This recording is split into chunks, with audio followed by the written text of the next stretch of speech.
Hello students, welcome to our YouTube channel.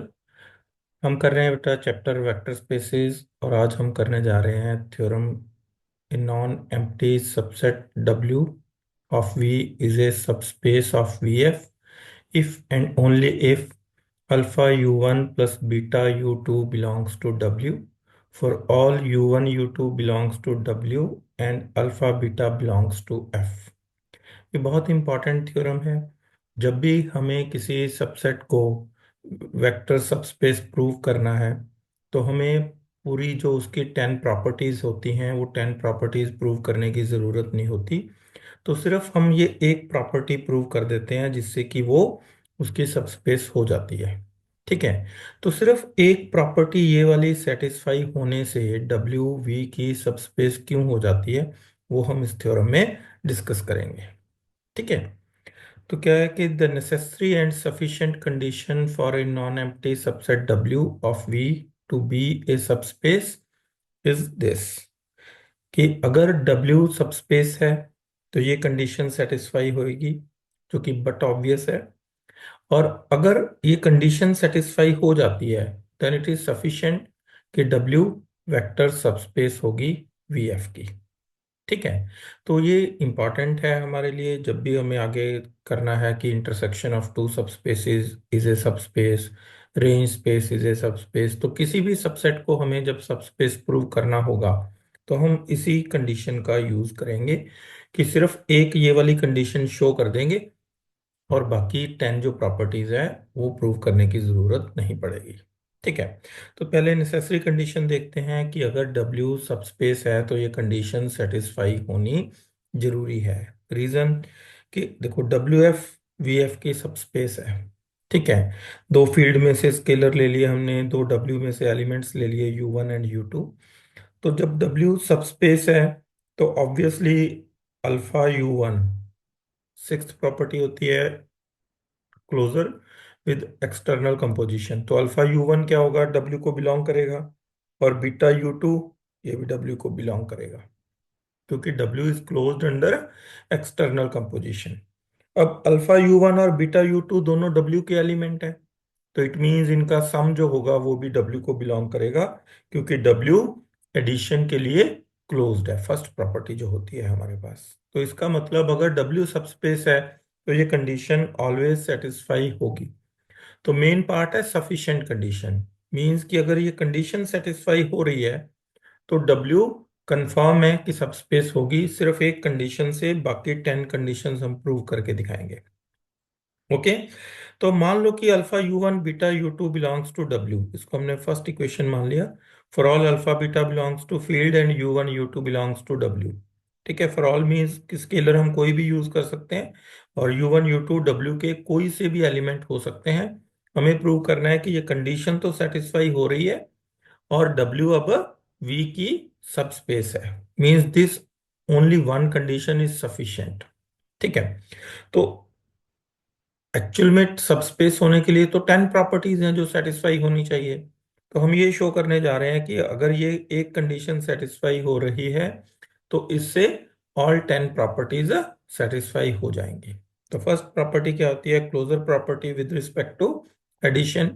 तो alpha beta कुछ भी हो सकते हैं, हमने अल्फा और बीटा को 1 1 चूज कर लिया। तो अल्फा को 1 पुट किया, बीटा को 1 पुट किया। ठीक है। तो यहाँ पर गलत हो गया बेटा, यहाँ पर आना था U1, यहाँ पर आना था U2। अल्फा और बीटा को हमने 1 1 पुट किया है, तो U1 plus U2 belongs to W। तो फर्स्ट प्रॉपर्टी है कि अगर U1 U2 W के दो एलिमेंट हैं तो उनका सम W के अंदर आ गया तो ये क्लोज्ड होगी with respect to addition. Okay. Next है एसोसिएटिव प्रॉपर्टी सेकंड। अगर हमने U1 U2 U3 W में से लिए, ठीक है, कोई भी तीन एलिमेंट, हमें प्रूव करना है कि ये एसोसिएटिव होंगे ऑलवेज।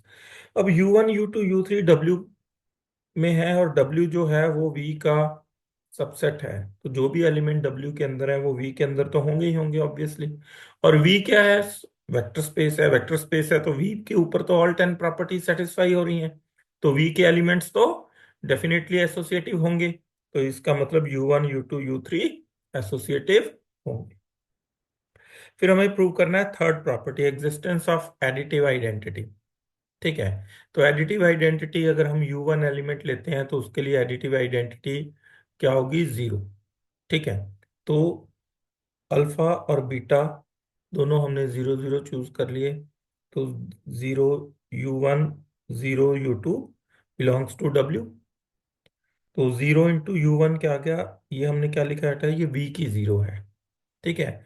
ये फील्ड का एलिमेंट है, ये वेक्टर स्पेस का एलिमेंट है, और इनकी जो प्रोडक्ट होती है वो वेक्टर स्पेस में आती है, और तो ये क्या होती है? V की जीरो बनती है।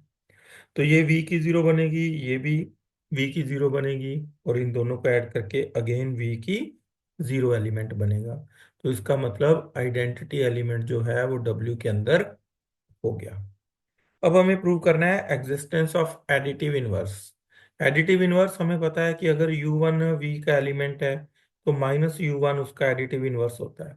अब हमें ये प्रूव करना है कि अगर U1 W के अंदर है तो -U1 W के अंदर होना चाहिए। तो उसके लिए हमने अल्फा को -1 चूज कर लिया, बीटा को जीरो चूज कर लिया। ठीक है।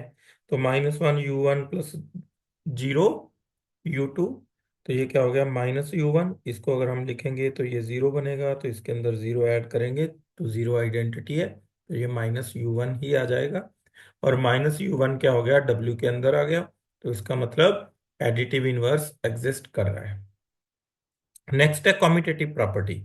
तो कॉम्यूटेटिव, जैसे हमने एसोसिएटिव प्रॉपर्टी प्रूव की है कि अगर U1 U2 हमने दो एलिमेंट लिए W में से, तो W V का सबसेट है, तो ये दोनों एलिमेंट V के अंदर होंगे, और V वेक्टर स्पेस है इसलिए V तो कम्यूटेटिव होगा ही। तो ये कम्यूट करेंगे एलिमेंट्स। सिक्स्थ प्रॉपर्टी है closure with respect to external composition. मतलब हमें ये प्रूव करना है कि अगर एक एलिमेंट हम फील्ड में से लेते हैं, एक एलिमेंट हम वेक्टर स्पेस में से, सब स्पेस में से लेते हैं W में से, तो उनकी प्रोडक्ट W में आएगी, तभी W क्लोज्ड होगा। तो इसके लिए जस्ट बीटा हमें जीरो लेना है, अल्फा एज इट इज रहेगा। तो जीरो इंटू U2 क्या हो जाएगा? जीरो, और अल्फा U1 प्लस जीरो क्या हो जाएगा? Alpha U1। तो सिक्स प्रॉपर्टी भी प्रूव हो गई। और जो लास्ट की फोर प्रॉपर्टीज हैं उसके अंदर हमें सिंपल एक ही स्टेप लिखना है कि जब U1 U2 W के एलिमेंट हैं, अल्फा बीटा फील्ड के एलिमेंट हैं, और हमें ये चारों प्रॉपर्टीज प्रूव करनी है। तो इसके अंदर एक ही स्टेप है बेटा कि जो एलिमेंट W के अंदर है, तो W V का सबसेट है, तो ये दोनों एलिमेंट V के अंदर डेफिनेटली होंगे। और V वेक्टर स्पेस है, उसके ऊपर तो ऑल 10 प्रॉपर्टीज सेटिस्फाई हो रही हैं, तो ये चारों प्रॉपर्टीज भी सेटिस्फाई होंगी V के ऊपर। तो इसका मतलब हमने शो कर दिया कि अगर alpha U1 plus beta U2 W को बिलोंग करता है तो ऑल 10 प्रॉपर्टीज सेटिस्फाई हो जाएंगी, ऑलवेज होंगी। तो इसका मतलब W सब स्पेस बन जाएगी VF की। तो उसके लिए फिर हमें अब 10 प्रॉपर्टीज प्रूव करने की जरूरत नहीं है। अगर हम ये सिंगल प्रॉपर्टी प्रूव कर दें किसी भी सेट के लिए, तो वो सेट वेक्टर स्पेस का सबस्पेस हो जाएगा। ठीक है। Thank you.